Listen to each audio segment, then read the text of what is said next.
हाँ, बात यह है, दुग्गा बाबा के बड़े पोता नहीं, क्या बड़ा लड़का, बड़ा बेटा सरोज मोहन चट्टोपाध्याय जी,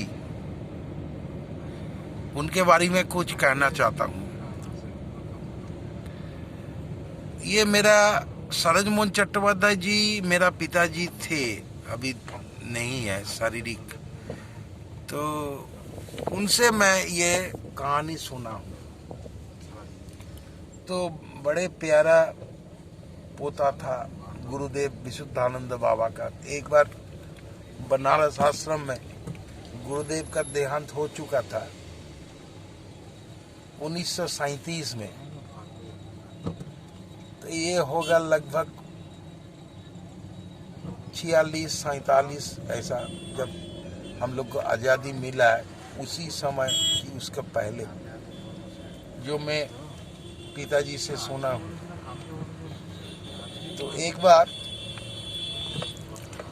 जब जीवित रहे गुरुजी, जब शारीरिक स्थिति में थे, स्थूल काया में थे, तो उस समय एक बार पिताजी बोले, दादाजी आपका जो दादा गुरुदेव भिगुराम जी को मैं दर्शन करना चाहता हूँ, हमको मिलेगा? तो बोलो देखो, ये अपना अपना कर्म फल का नतीजा होगा, अगर तुम्हारा पुण्य फल होगा तो तुमको जरूर मिल जाएगा। तो पिताजी भूल गए। तो गुरुजी का तो देहांत हो गया 1937 इन द ईयर 1947, और ये घटना है 1946 या 47 में, मुझे याद नहीं है। तो बचपन में मैं सुना था। तो मेरा पिताजी उस समय बहुत बनारस आश्रम जाते थे, विशुद्धानंद कानन आश्रम वाराणसी, जो लाजपत नगर मलदहिया में है। तो कानन आश्रम में उस समय वहाँ का जो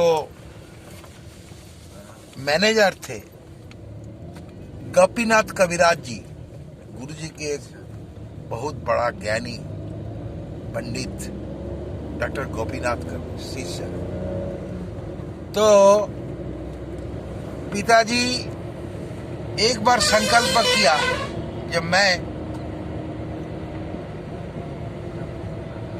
मणिकर्णिका शमशान घाट में एक रात बिता देंगे, जब तपस्या करके रात 11 बजे हम निकल जाएंगे, 10 बजे।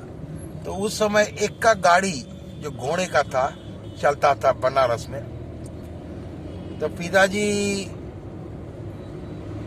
रात 8:30-9 बजे कुछ पूरी वूरी खा के पूजा का सामग्री, पूजा का कपड़ा, ये तो अगरबत्ती, एक बैग लेके निकल पड़े। तो वहाँ पर बैठ के देखा कि रात लगभग 11-11:30 बज रहा है, शमशान घाट दहन चल रहा है। तो पिताजी ने क्रिया शुरू किया। तो कुछ विभूति तो दर्शन उनका हुआ था, वो हमको नहीं पता, हमको नहीं बताया, डिटेल्स नहीं बताया, ये स्थिति नहीं है बोलने का। अगर मेरे पास समय नहीं है, बहुत गुज्ज बात है, वेरी सीक्रेटिव। तो पिताजी का क्रिया हो गया है, घड़ी देखते हैं, जप किया है गायत्री जप, जो ब्रह्म गायत्री है। तो बाद में हुआ क्या, पिताजी सीढ़ी से उठने लगे, मतलब थोड़ा ढालू जगह है, तो वहां पर उठने लगा। तो देखा एक बड़े लंबा चौड़ा नहीं है, लंबा एकदम स्लिम फिगर, एक साधु बाबा, उनके जो हाथ जो है वो एकदम अजानु लंबित, एकदम जानू छड़ गया है। तो थोड़ा से दाढ़ी है, दाढ़ी बंधा हुआ है, ऐसा इतना बड़ा दाढ़ी बंधा हुआ है। तो और यहाँ पर जो जटा ये है वो एकदम उठा के बंधा हुआ है, इतना बड़ा बड़ा आंख है। तो बोला, बेटा हमको कुछ पैसा दो। तो पिताजी का याद था, सिल्क का पंजाबी पहना हुआ था, एक पैकेट में, मतलब एक किनारे का जो पैकेट होता है ना, पॉकेट, एक पैकेट में 2 रुपया था, रुपया का, चांदी का, और एक पैकेट में कुछ ऐसा खुजरा था उस समय, वो तामा था। तो पिताजी बोला, अभी तो मेरे पास तो कुछ नहीं है, बड़ा 2 टाका है, 2 रुपया है। तो साधु बाबा बोला, हम तो देखते हैं तेरा क्या है, दे दे 2 रुपया दे दे। तो पिताजी 2 रुपया दे दिया। ये सोचा हमारे पास तो कुछ पैसा है, तो पैदल चलेंगे विशुद्धानंद कानन आश्रम।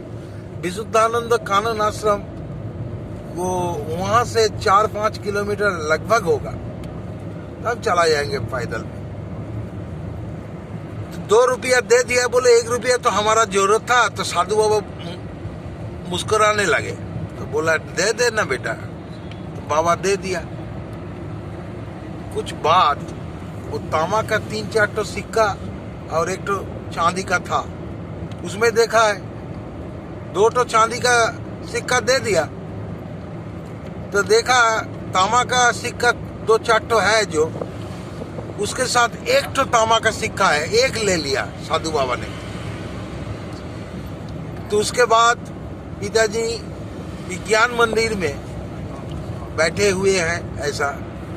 तो उस समय गुरुदेव का कुछ स्थिति का ये मिल गया, अनुभव हो गया, जैसा कि कमल गंध उनका और कुछ कुछ। तो एक निर्देश आया कि तुमने, बाबा पिताजी का नाम था गुईराम बाबा जी, तो तुमको दर्शन दिया, भिगुराम बाबा, वो तो वही तो भिगुराम बाबा। तो बाबा बोले, वही भिगुराम बाबा? बोले हाँ। तो तुम हमारे पास, तुम्हारा मांग था भिगुराम बाबा का दर्शन करना, तो तुमको तो हो गया, मिल गया है। तक बाबा रोने लगा। यही घटना मेरा पिताजी गुई बाबा ने हमको कहे थे बहुत पहले, जब मैं स्कूल का स्टूडेंट था, और जब कहते थे तब रोने लगते थे। क्या बोला?